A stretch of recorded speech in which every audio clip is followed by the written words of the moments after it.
when we wake।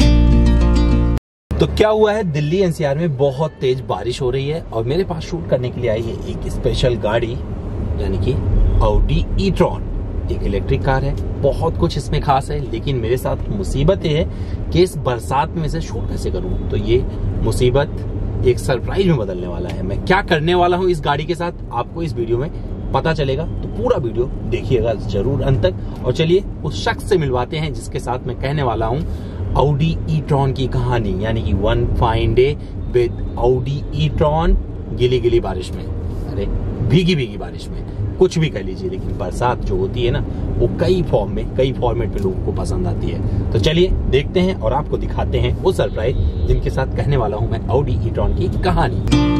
Hear the birds and see the sun, side by side our fears are done, all the good times just begun।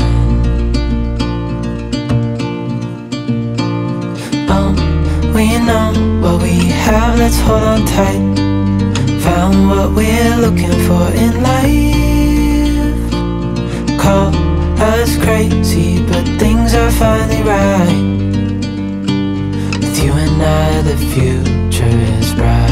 तो दोस्तों ये हैं Ranjan sir, इनसे आप पहले भी मिल चुके हैं और मैं इन्हीं से मिलने आया। मैंने सोचा कि बारिश हो रही है, मैं कुछ भी शूट नहीं कर सकता हूँ इस गाड़ी के साथ में, तो क्या शूट कर सकता हूँ। मैंने सोचा कि चलो रंजन सर के साथ इस गाड़ी को चलाया जाए, क्योंकि ये इलेक्ट्रिक को इतने दिनों से जी रहे हैं। मुझे नहीं लगता इंडिया में इतने ज़्यादा किसी ने चलाया होगा। गलत हूँ सर? नहीं है कुछ लोग, ऐसा नहीं है। तो आपका सबसे पहले स्वागत कर लेता हूँ, नहीं तो बोले कि स्वागत तो मुझे करना चाहिए, आप हमारे ऑफिस में आए हैं। हाँ, आपका स्वागत। तो हमेशा मुझे स्वागत करने की जरूरत नहीं होती, कुछ लोग ऐसे हैं जो मेरा भी स्वागत कर लेते हैं। तो रंजन सर टाइम नहीं लगाएंगे यहाँ पर, बिल्कुल सीधे गाड़ी में। मैं बहुत एक्साइटेड हूँ। आपका फ़ोन आया कल रात कि ई-ट्रॉन चलानी है, मैंने कहा चलिए। क्योंकि बारिश इतनी ज़्यादा हो रही है, कुछ और कर ही नहीं सकते हैं सर। यहाँ पर बाहर खड़े होकर भीग जाओगे, कैमरा खराब हो जाएगा, इक्विपमेंट खराब होगा। आज बारिश में मजा लेते हैं ई-ट्रॉन का, देखते हैं क्या कैसे। तो एक काम करता हूँ, आपको खाना भी खिलाता हूँ। चलिए, ये भी मेरे पसंद का खाना, और ईवी वाली जैसी जगह पे, मतलब नेचर में बैठ के खाएंगे। बढ़िया, चले सर? चलिए।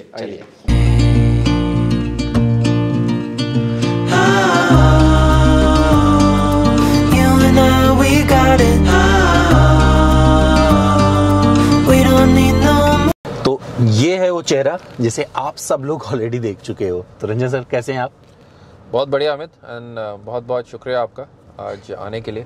तो सर अभी तक आप जो चला रहे थे इलेक्ट्रिक गाड़ियाँ, 2014 से साल 2014 है जब से सर इलेक्ट्रिक गाड़ियाँ चला रहे हैं जी। तब से लेकर आप बहुत कुछ एक्सपीरियंस कर चुके हो। बिल्कुल। अब ये लग्जरी आप चला रहे हो जी, जिसे आप बोलते हैं ट्रू लग्जरी। करेक्ट। तो प्रीमियम सेगमेंट में अब ईवी की एंट्री हो चुकी है, तो यहाँ पर आपको कितना बड़ा फ्यूचर नजर आ रहा है? आई थिंक सबसे पहली चीज़ जो मैं कहना चाहूँगा वो ये है कि जब लग्जरी सेगमेंट में गाड़ियाँ आने लगती है, स्पेशली इंडिया में, बाहर तो आ चुकी है, इंडिया में जब आने लगती है, इसका ये मतलब है तो ऐसा कुछ मैसेज मिलने लगता है। राइट। लग्जरी सेगमेंट की गाड़ियों में खैर होता ही है, बट मैं ये कहना चाह रहा था कि जब आपके luxury car makers electric cars इस लेवल का हमारे देश में लाने लगे, इसका ये मतलब है कि उनको भी यही लगता है कि this is the future. And मेरे से पहले से भी लोग इलेक्ट्रिक कार्स चला रहे हैं, एंड हम सबका तब से यही मानना था कि the future has to be electric और other sources of alternative fuels. तो आपको लगता है कि 1,17,00,000 रुपए या 1,20,00,000 रुपए देकर लोग सिर्फ इसलिए शिफ्ट हो जाएंगे क्योंकि उनको डीजल पेट्रोल बचाना है? बिल्कुल नहीं, मुझे ऐसा बिल्कुल भी नहीं लगता है कि मुझे भी यही लगता है कि जो लोग इस लेवल की गाड़ियाँ और इस प्राइस टैग की गाड़ियाँ खरीदेगी, मुझे नहीं लगता है कि उनमें से, नो ऑफेंस, बट मुझे नहीं लगता कि उनमें से बहुत सारे लोग ऐसे हैं जो एक्चुअली फ्यूल प्राइजेज़ या डीजल प्राइजेज़ के बारे में बहुत ज़्यादा सोचते हैं। दो रीज़न होते हैं, एक obviously they can afford it, दूसरा जब आपके पास अफोर्डेबिलिटी है तो आप उसमें देखते हो कि बेस्ट पॉसिबल टेक्नोलॉजी क्या है, सबसे लेटेस्ट कौन सा मॉडल है, और आप उस डायरेक्शन में जाना चाहोगे। तो मुझे लगता है कि जो कंज्यूमर बेस है for manufacturers like Audi, BMW, Mercedes, Volvo और जितने भी बाकी लग्जरी ब्रांड्स हैं, टेस्ला भी आने वाली है इंडिया में, तो कंज्यूमर बेस तो वही रहेगा। And like the rest of the country shifting from fossil fuels to electric, specially पिछले 1-1.5 महीने में जब से फ्यूल प्राइसेस बढ़े हैं, तब से बहुत सा ज़्यादा शिफ्ट हुआ है in all the segments of electric vehicles including 2 wheelers and 4 wheelers. तो इसमें भी there will be a shift and it will happen and it's starting to happen considering कि this is the third luxury electric SUV being launched in India in the past 3-4 महीने में हुआ है Mercedes और Jaguar I-Pace के बाद. तो अभी मुझे लगता है जहाँ पर कि ये एक स्टेटमेंट होगा, मतलब एक चेंज की शुरुआत हुई है कि भैया हो सकता है कल को, क्योंकि यहाँ पर कीमत मैटर नहीं करता है, जब ये खत्म हो जाएगा डीजल पेट्रोल तो यही फ्यूचर है. इस वजह से शायद लोग इस पर खरीदेंगे और इन्वेस्ट करेंगे. आपको लगता है? हाँ, एक ये ज़रूर है कि एक एनवायरनमेंट कॉन्शियसनेस आने लगा है लोगों में. हम देख रहे हैं कि आप और मैं दिल्ली ऐसे शहर में रहते हैं जिसमें पोल्यूशन एक बहुत बड़ा डिटरेंट है टुवर्ड्स गुड लिविंग. और अगले 2-3 महीने के बाद जैसे दिवाली आएगी पोल्यूशन वापस ज़ोरों शोरों से आ जाएगा हमारे शहर में. तो उस पॉइंट ऑफ व्यू को बहुत सारे लोग अब नज़रअंदाज नहीं कर रहे हैं. एंड उसका रेंज जो है वो सारे क्लासेस में है, from the lower middle class हो गया, मिडिल क्लास हो गया, right up to the upper class. And एक वो ज़रूर सोच जो है काफ़ी सारे लोगों को इलेक्ट्रिक मोबिलिटी की तरफ आकर्षित करेगा और उनको उस डायरेक्शन में बढ़ाएगा. तो अभी एक सवाल यहाँ पर ये उठता है जो कि सबसे अच्छा सवाल है, क्योंकि लोग उंगली उठा देते हैं कि भैया इलेक्ट्रिक का मतलब ये नहीं हुआ कि जीरो पोल्यूशन हो गया जी. लेकिन मुझे लगता है कहीं ना कहीं से हो सकता है जीरो पोल्यूशन. तो वो सोच आपने अपनी जिंदगी में सार्थक किया क्योंकि आप फ्री में चलाते हो नेक्सॉन ईवी. तो कैसे करेंगे, क्योंकि ये जवाब लोगों को चाहिए. आप चला रहे हो, इसके बारे में प्रोडक्ट पर बाद में जाएंगे, पहले इसका जवाब चाहिए. आई थिंक इलेक्ट्रिक मोबिलिटी जो है, अगर मैं सच कहूँ फैक्चुअली भी 100% पोल्यूशन फ्री नहीं है. 2 कारण है. एक, जिस बिजली से ये बैटरियां चार्ज होती जो इन गाड़ियों में है, अभी भी वर्ल्ड ओवर मेजर परसेंटेज वो इलेक्ट्रिसिटी की जो पैदावार होती है वो नॉन रिन्यूएबल एनर्जी या थर्मल एनर्जी एक तरीका है, थर्मल एनर्जी से होता है, क्लीन एनर्जी नहीं होता है. तो हालांकि टेल पाइप एमिशन ज़ीरो हो गया है, मतलब गाड़ी में ऑब्वियसली कोई एमिशन नहीं है, बट जो बिजली आप एक्स्ट्रा यूज़ कर रहे हो इस गाड़ी को चार्ज करने के लिए वो कहीं ना कहीं पोल्यूट कर रहा है. तो एक तो हो गया ये. इसको आपको अगर ज़ीरो करना है then it is now very easy to generate your electricity. तो जिस चीज़ के बारे में आपने कहा कि नेक्सॉन मेरी जो है वो फ्री में चलती है, वो इसलिए चलती है क्योंकि घर के ऊपर रूफटॉप सोलर लगा हुआ है एंड जो सोलर एनर्जी हम जनरेट करते हैं जो वापस हम ग्रिड में देते हैं अपने रूफटॉप सोलर के द्वारा, वो उतना होता है कि गाड़ी भी चार्ज हो रही है और घर को भी मिल रहा है. तो ऑलमोस्ट एक तरह से कह सकते हैं, इसको हम लोग नेट ज़ीरो बिल्डिंग कहते हैं कि जो बिल्डिंग में मैं रहता हूँ और मेरी फैमिली रहती है वो बिल्डिंग अपनी एनर्जी खुद पैदा कर लेती है और उस बिल्डिंग के साथ एक गाड़ी भी एक जुड़ चुकी है तो उसकी भी जो एनर्जी की ज़रूरत होती है वो भी आ जाती है and that is from the sun. तो वो क्लीन है. दूसरा जो पोल्यूशन है जो कि अब जब हम क्लीन एनर्जी की तरफ भी बढ़ने लगेंगे तो लोग ये भी कहेंगे कि भाई बैटरी में सबसे जो मेन कंपोनेंट है वो है लिथियम, एंड लिथियम की माइनिंग जो है वो पोल्यूटिंग है. एंड लिथियम बैटरीज को जो आप यूज़ करने के बाद जो आप रिसाइकल करेंगे उसमें there might be some amount of pollution. तो वो एक एरिया अभी भी है जो पर्सनली मैंने इतना उसके बारे में रिसर्च किया नहीं है, but I think going forward there will be a lot of studies on how to mine lithium sustainably, how to recycle these batteries sustainably. But ये ज़रूर है कि an electric vehicle or electric mobility in spite of these 2 factors is still cleaner than ICE engines and ICE vehicles. Okay, तो ये तो रही ज्ञान की बात जी. वापस लौटते हैं अपने प्रोडक्ट पर. करेक्ट. अभी तक आपने चलाया जो E2 से शुरुआत की थी, 2014 से लेकर अब तक जो है लाखों किलोमीटर आप कर चुके हो और आपने टाटा बाय बाय बोल दिया है डीजल पेट्रोल वाली गाड़ियों को. करेक्ट. और एक और आपका रहता है कि भैया इंडियन चाहे जो बनाएगा वही खरीदेंगे. जी बिल्कुल. लेकिन अभी आप चला रहे हो ऑडी. वो तो आपके वजह से है, मतलब not a complaint. I am very thankful to you. कल आपने रात को फोन किया कि सुबह चलते हैं. नहीं, मैं क्योंकि चाहता था कि जो इलेक्ट्रिक, क्योंकि दुनिया में बहुत सारे अलग अलग स्टोरीज आई हैं, फिल्में बनी हैं, तो अगर भारत में अगर बात की जाएगी इलेक्ट्रिक मैन की, मतलब ईवी के लिए जो सबसे बड़ा काम कर रहा है, ऐसा कुछ तो नहीं मुझे है, कहीं से मेरी जिंदगी में जिसे मैं जानता हूँ वो मुझे लगता है कि आप ईवी मैन हो. देखिए, आई थिंक बहुत सारे हैं, मेरे से पहले भी हैं. हाँ. और मेरे से बहुत ज़्यादा पैशनेट भी हैं लोग. एंड मैं आई am very thankful and grateful कि मैं कुछ ऐसे लोगों को जानता भी हूँ जो मुझसे बहुत ज़्यादा इस फील्ड में अपना लिटरली अपनी आधी ज़िंदगी निकाल चुके हैं, and all because they love the fact कि भाई हम जिस तरह की भी ज़िंदगी बिताएं उसमें we should not be hurting the the surroundings, environment and the planet. तो थैंक यू वेरी मच जो आपने कहा, आई विल टेक दैट। लेकिन हाँ, आप बताइए। आप दो विचार जब एक साथ मेल खाते हैं तो बारिश होती है, बारिश होती है, कड़कड़ाहट, मतलब पूरी बिजलियां गड़गड़ा उठती हैं। करेक्ट। और इसके बाद क्या होता है, ये गाड़ी जो है बरसात के मौसम में चला रहे हो आप, बिल्कुल, तो यहाँ पर जो है बोलते हैं ना कि पानी में चल सकती है, नहीं तो उसका जवाब तो दर्शकों को अपने आप मिल रहा होगा। राइट। इसके अलावा इसमें आपको क्या अच्छा लगा, ये आपका रिव्यू होगा, क्योंकि मैं इस रिव्यू को थोड़ा सा दूसरा स्वरूप दिया है, क्योंकि आप इलेक्ट्रिक चलाते हो, अब आप नेक्सॉन भी चला चुके हो, ZS EV भी एक्सपीरियंस किया है आपने, साथ ही आपने E2O चलाया है, और अब आप एक सबसे बड़े रिफाइंड सोर्स पे बैठे हो जो बन चुका है, एक प्रोडक्ट के रूप में आया है। तो अब इस प्रोडक्ट के बारे में आपका क्या कहना है? 408 HP की शक्ति, बिल्कुल, 600 कितने 664 न्यूटन मीटर्स ऑफ टॉर्क, ठीक है, 95 किलोवाट आवर की बैटरी हो गया। तो इसके बाद मतलब ये गाड़ी जो है, मतलब पूरा से बोलते हैं ना कि छूमंतर। बिल्कुल। आई थिंक हम पिछले 1.5-2 घंटे से तो चला ही रहे हैं, ऑलमोस्ट 100 किलोमीटर हम चला चुके हैं, and it's an absolute pleasure to drive this car. इसमें कोई दो राय नहीं है कि E2O से शायद 2-3 लेवल ऊपर नेक्सॉन होगी, नेक्सॉन से शायद अनदर 3-4 लेवल ऊपर ये गाड़ी होगी। हाँ, ये ज़रूर है कि जो बेसिक टेक्नोलॉजी वो सेम है कि मोटर जो है वो पहियों को घुमा रही है, right. But when you come to a brand like Audi और you any of the luxury car makers, then वो उसमें इतने फीचर्स डाल देते हैं कि you are spoiled for choice, right. So अब everything is at the touch of your hand. अब जैसे आज हम बहुत बार लिटरली आपने वीडियो भी शूट किया है, आई थिंक आप इस वीडियो में दिखाएंगे भी कि वी गॉन थ्रू, हम पानी में निकले हैं जहाँ पे शायद 1.5-2 फुट का पानी भी। हाँ, सब लोग खड़े थे, हम लोग निकल रहे थे। अब हमने एक बटन दबाया और इसका एयर सस्पेंशन ऊपर हो गया एंड बहुत आराम से गाड़ी निकल गई, ठीक है। और हम बिल्कुल लेफ्ट साइड में निकल रहे हैं जहाँ सबसे ज़्यादा पानी है, और सारे लोग राइट साइड से पानी बचाते हुए निकलने की कोशिश कर रहे हैं। सो एक ऑफ रोडर, ये प्योर ऑफ रोडर नहीं है बट ऑफ रोडिंग कैपेबिलिटी है।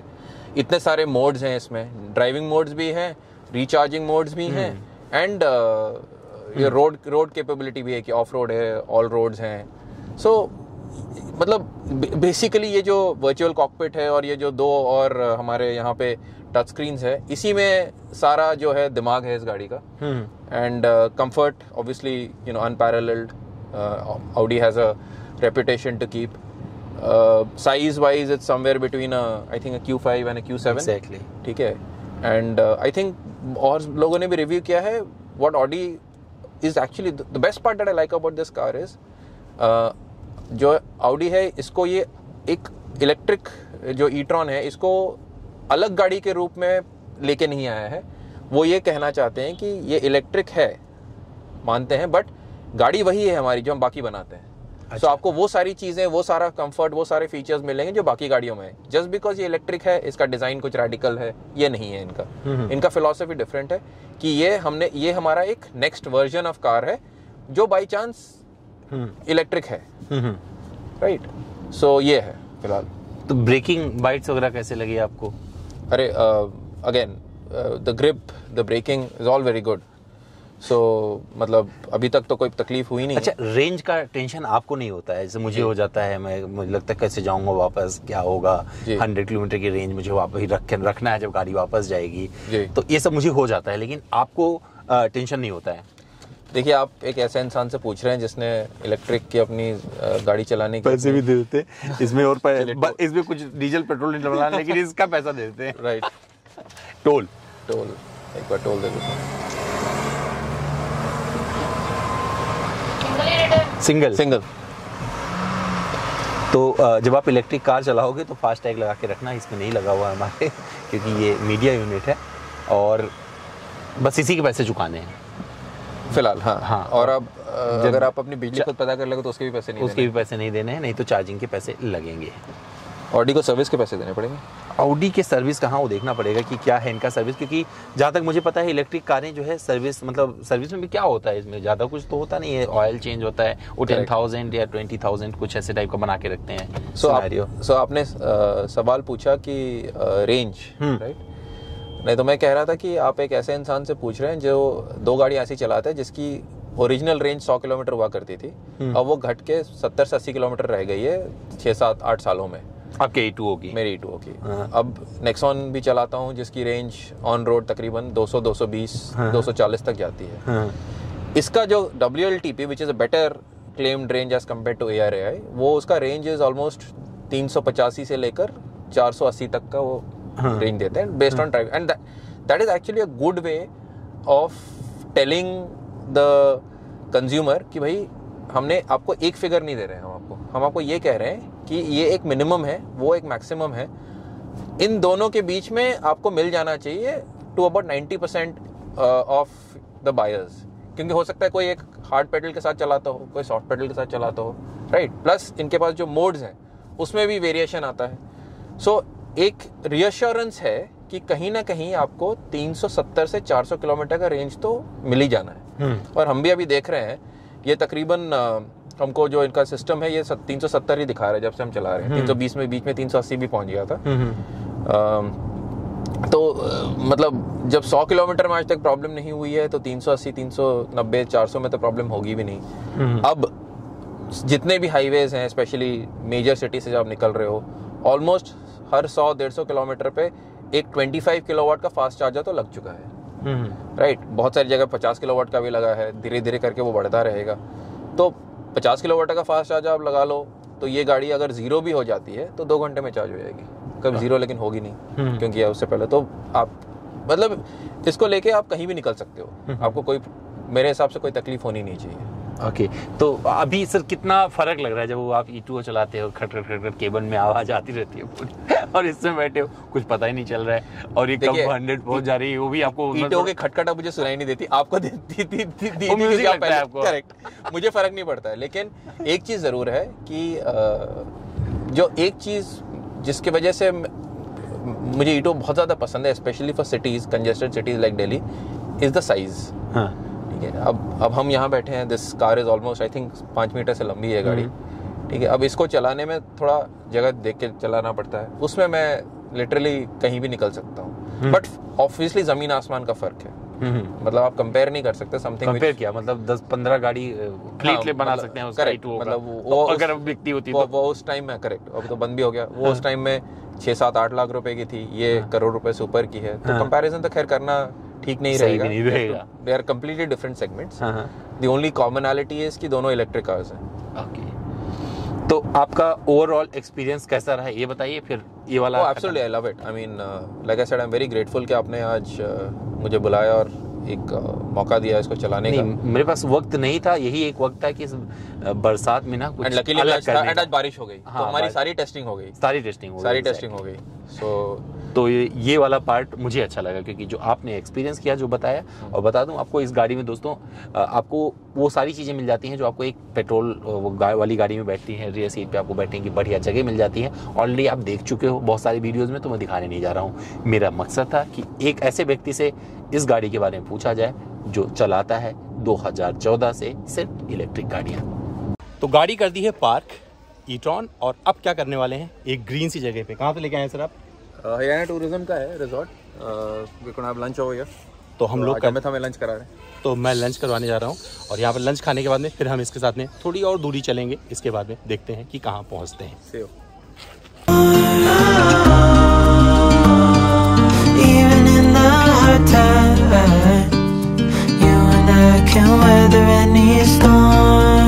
हमारा खाना ढका ढका है यहाँ पर आ गया। और रंजन सर क्या मंगवाया? आज आपके लिए खास वेजिटेरियन है, दाल पनीर और। तो आज रंजन सर पूरा वेजिटेरियन खाने जा रहे हैं और मेरी वजह से मंगवाया। ऐसा नहीं है, मैं वेजिटेरियन खाता हूँ यार। वेजिटेरियन खाते हैं ऐसा नहीं है, खाते हैं, लेकिन जो है चलिए शुरू करते हैं। Before I sleep, hear the crickets, see the moon, side by side and through, no limit to what we can do. तो दोस्तों आज का ये बारिशी अंदाज इस ऑडी ई-ट्रॉन को भिगाने के लिए काफ़ी था। तो मैं क्या करने वाला था, मैं करने जा रहा था इसका डिटेल ड्राइव रिव्यू। लेकिन क्या हो गया, एक एक्सपीरियंस हो गया जो कि फुल डे हमने एंजॉय किया, खाना खाया। और रंजन सर आप बताइए कैसा लगा? बहुत मज़ा आया अमित, एंड मैं बहुत सॉरी आपको छाता नहीं दे पाया हूँ मैं। कोई बात नहीं, छाता तो मेरा ही है। तो छाता इनका है और गाड़ी ऑडी की है, ठीक है, गाड़ी ऑडी की है, लेकिन वीडियो मेरा है। तो दोस्तों उम्मीद करता हूँ ये अलग सा भीगा भीगा वीडियो आपको पसंद आया होगा। फिर भी मुझसे कुछ और जानना जुड़ना चाहते हैं या इलेक्ट्रिक के बारे में कोई सवाल करना चाहते हैं रंजन सर से, तो he is always available 24/7 more than daily police. तो सवाल करते जाइएगा, जवाब मिलता जाएगा। अपना ध्यान रखिएगा। चलिए राजन सर, हो गया? चलिए, घर वाले इंतजार कर रहे हैं। बिल्कुल, बैठिए सर, चलिए। Thank you.